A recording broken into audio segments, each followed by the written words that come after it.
Bonjour à tous, nous allons regarder maintenant rapidement comment faire et surtout pourquoi pour enregistrer un fichier sonore à nos apprenants. Tout d'abord, un fichier sonore, c'est beaucoup moins lourd à produire. Effectivement, vous avez beaucoup moins de temps de montage, de revisionnage et donc c'est un gain de temps extraordinaire pour le formateur. Ensuite, c'est beaucoup moins lourd et à uploader sur une plateforme et aussi à télécharger pour l'apprenant. Donc ça va diminuer l'utilisation des données mobiles si l'apprenant utilise son forfait de données. Et enfin, eh bien, le podcast progresse dans les habitudes des Français. Aujourd'hui, de plus en plus de personnes utilisent le podcast et donc il serait assez dramatique de s'en priver.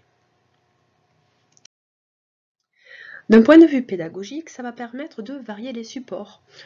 Un coup, on va faire un support papier, ensuite on fera une vidéo, un fichier sonore, des exercices interactifs. Ça permettra donc de varier également les situations. On pourra mettre les apprenants avec leurs petits fichiers audio travailler individuellement. On pourra également faire en sorte que les apprenants puissent travailler à la maison.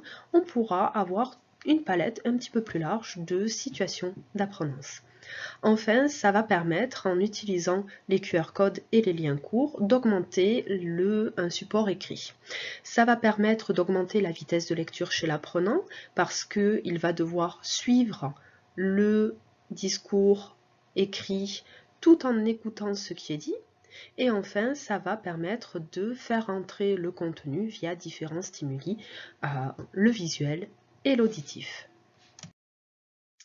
D'un point de vue pédagogique, ça va permettre à l'apprenant d'écouter ceci n'importe où et n'importe quand.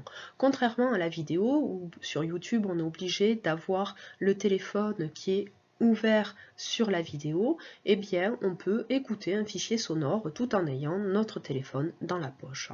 Ça permet également à l'apprenant de lire et écouter à son rythme. On peut diminuer la vitesse de lecture, on peut revenir en arrière, l'écouter aussi vite que l'on peut et comme je le disais, ça permet d'augmenter la vitesse de lecture de l'apprenant en l'entraînant à lire de plus en plus vite. Il faudra bien entendu que vous preniez garde à un certain nombre de choses. Tout d'abord, la qualité de votre enregistrement. Il faudra éviter les bruits parasites qui peuvent empêcher l'apprenant de se concentrer, mais qui peuvent également rendre le fichier inaudible et bien sûr essayer d'articuler au maximum et bien entendu pour ceux qui sont dans le sud essayer de lisser au maximum notre accent. Bien que le fichier audio ne se consomme pas de la même manière qu'un fichier vidéo, les contraintes en termes de temps ne sont pas les mêmes, je vous conseille tout de même de segmenter, histoire de ne pas faire peur à l'apprenant avec des fichiers audio qui feraient dans les 40 minutes, 1 heure.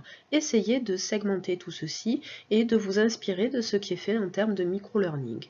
Enfin, choisissez attentivement votre type de fichier. Un fichier WAV aura une meilleure qualité, mais un fichier MP3, certes, sera moins qualitatif, mais permettra un téléchargement beaucoup plus rapide.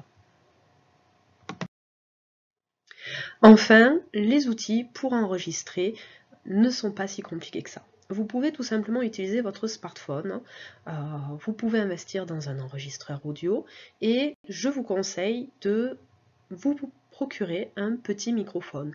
Vous en avez des pas trop chers. Tous les smartphones ne permettent pas de connecter un micro dessus, mais essayez d'utiliser un matériel qui permette d'avoir une bonne qualité en amont.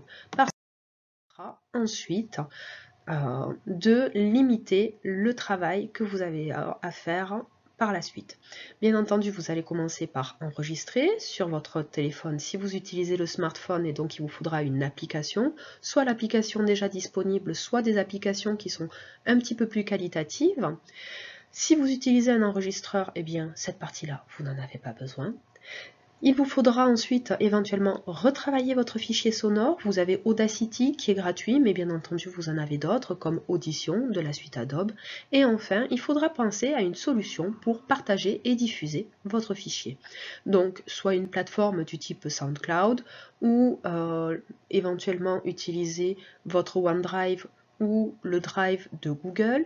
Ne pas hésiter également à utiliser les QR codes et les liens courts pour que votre apprenant puisse retrouver rapidement le document sonore qui est associé au document papier. Voilà pour cette première vidéo.